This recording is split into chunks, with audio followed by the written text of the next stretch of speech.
Spiritual Identity, authored and narrated by Dr. Merle Ray. Lesson 4, experience is not the best teacher. If experience was the best teacher, I would have passed the test with my first husband and therefore had no need for a second or a third. Relying on experiences from the past to guide us toward our future is dangerous.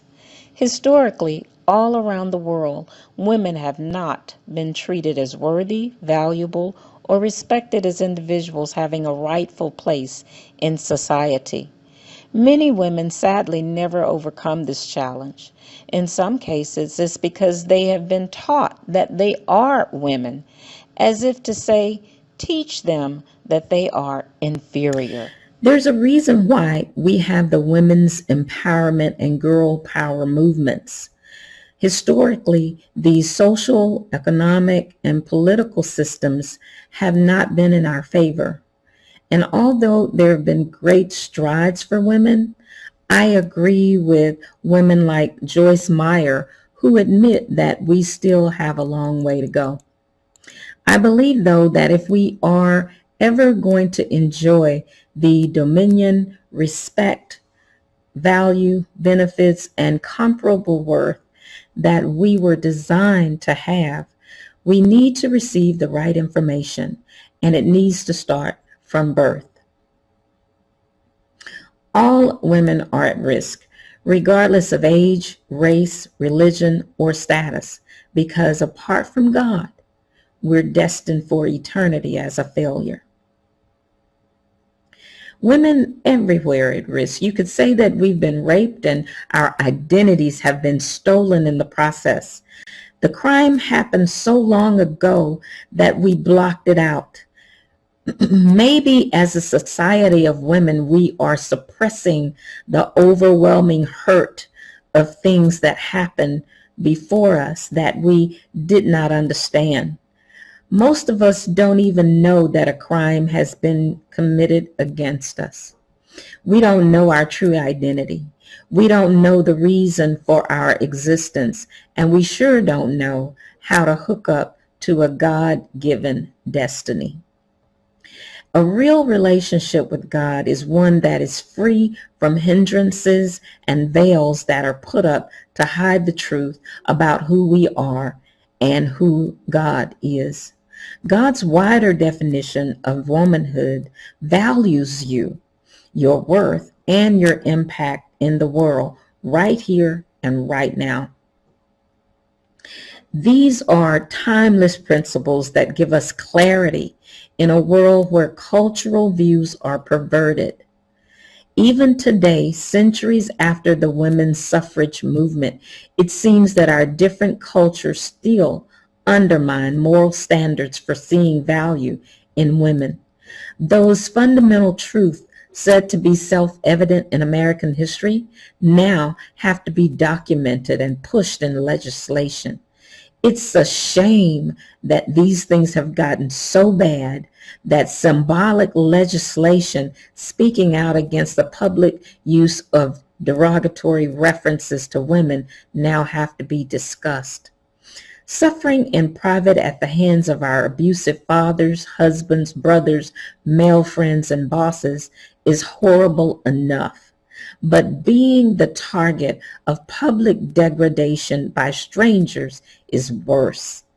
Yet even beyond that is the fact that women now refer to each other as the B word, shows us just how systemic this problem really is. If we ourselves are too busy laughing at our own playwrights when they refer to us as the B word in their movies about girlfriends, and that doesn't bother us, then that just tells me how deeply we have suppressed our pain. What are we doing hiding behind all these veils? How can we expect others to see us as anything more than witches if we ourselves keep calling each other? Get the picture? If we're too busy to notice the lyrics our kids are listening to that we cannot decipher, the words that disrespect all of us, then look out when it's time to pay the piper. The enemies of God have gone beyond attacking faith. After all, they have all but silenced it at every public level of our courts, schools, and marketplaces. Today, the enemy doesn't have to fight to silence our faith. He is now working on destroying our hope. Why? Because faith only applies to a faithful few, but hope applies to us all. Without hope, faith doesn't stand a chance. That's why there's so much danger in the silence of women as a people. That's why the poverty statistics for women and children should be absolutely unacceptable. That's why every woman needs to embrace every other woman who is vulnerable to desperation. We need to throw our arms around each other to love, coach, and mentor one another. How else are our daughters and sons going to grow up to impact the world for good if there are no real women to seed it into them? Our expectations have got to come up. I believe the expectations of most women today are too low. Our expectations are either non-existent or counterproductive. God is concerned about us having hope.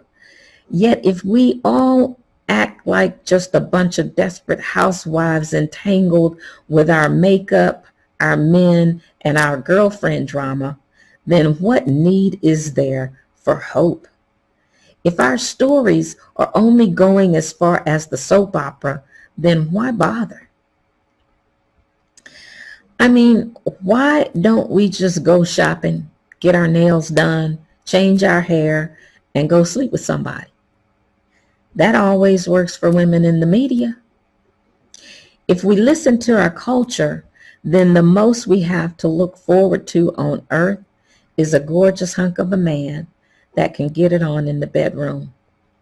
The world says it doesn't matter if we cannot benefit from a man's leadership in the family room, patience in the bedroom, determination in the workroom, and time and attention in the playroom. I wonder what would happen if we would get as intimate with God as we have gotten with the world. I wonder if our entire outlook would begin to change. I wonder if we would expect more out of life if we knew that we could woo our God and that He is willing to let us. I wonder if we knew that at that point, spiritual intimacy would take place and we end up pregnant with the things of heaven to birth in the earth realm. Being a woman is about more than getting to look our best, having a man, raising children, finding a great career, retiring and going to heaven. God's wider definition of womanhood is for the here and the now. Women won't need hope in heaven. With personal experiences between us and God, we can change the world. We can form healthy views of ourselves and the people around us. In intimacy with God, we raise our expectations. We stop settling for just anything and stop giving life to everything that has no meaning. It is only after we embrace God in all of His glory that we truly live. I submit to ladies everywhere that there is reason to expect something more out of life. We need to explore the hope of more than just having a man, more than just having a career, more than just having church, and even more than just existing, wearing makeup and looking beautiful. There is more to knowing God created us than just having the virtues of beauty babies, and business success.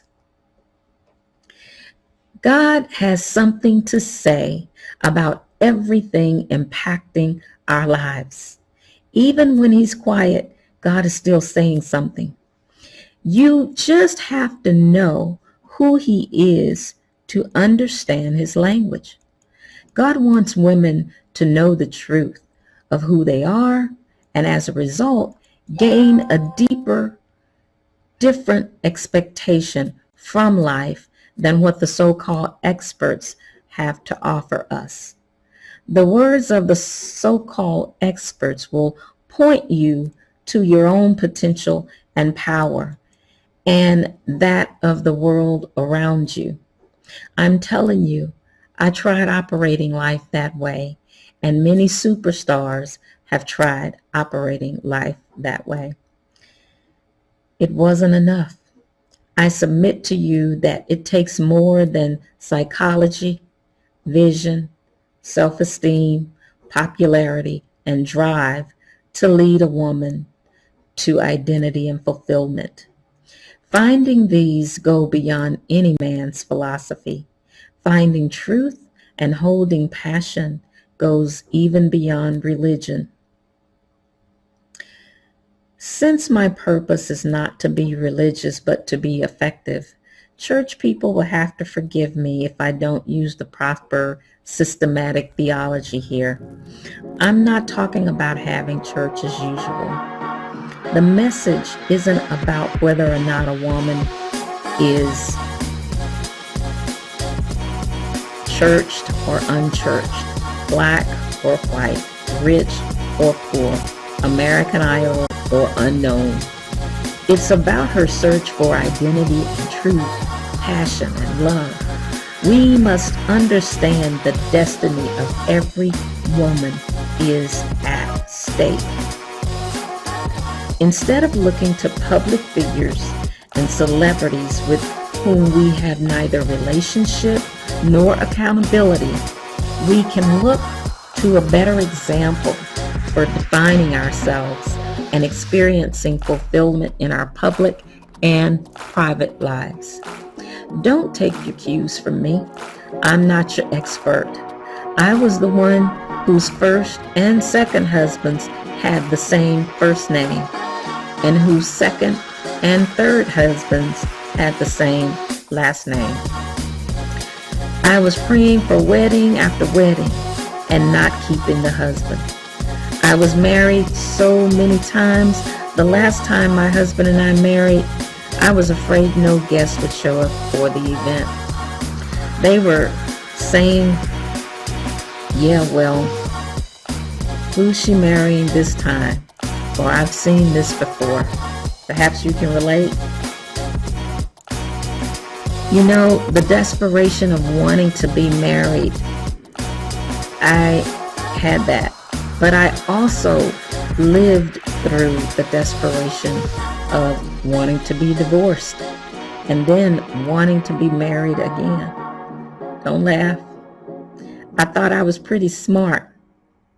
As an adult, I became one of the youngest and highest-ranking corporate directors in a world-renowned Texas Medical Center organization. Later, I became a high-profile director for a Fortune 500 company. I was very active in leadership in my community and the church. I developed people and managed projects for a living. My degrees were in leadership and my walls were decked with awards. Yet, inside I struggled at the thought of not having a man. Unless you think it's all about having a man, the truth is my life had just as much trauma, if not more, when I finally got the man. I'm sure you can identify times in your own life, married and single, when you were in a personal and spiritual state of desperation. We all can remember experiences in marriage and single life that we wished we'd never had. I think we can safely rule out the old saying, experience is the best teacher. So, Mom, if experience is not the best teacher, I can hear you daughters asking, What is? I'll tell you. It's wisdom, my daughters. It's wisdom.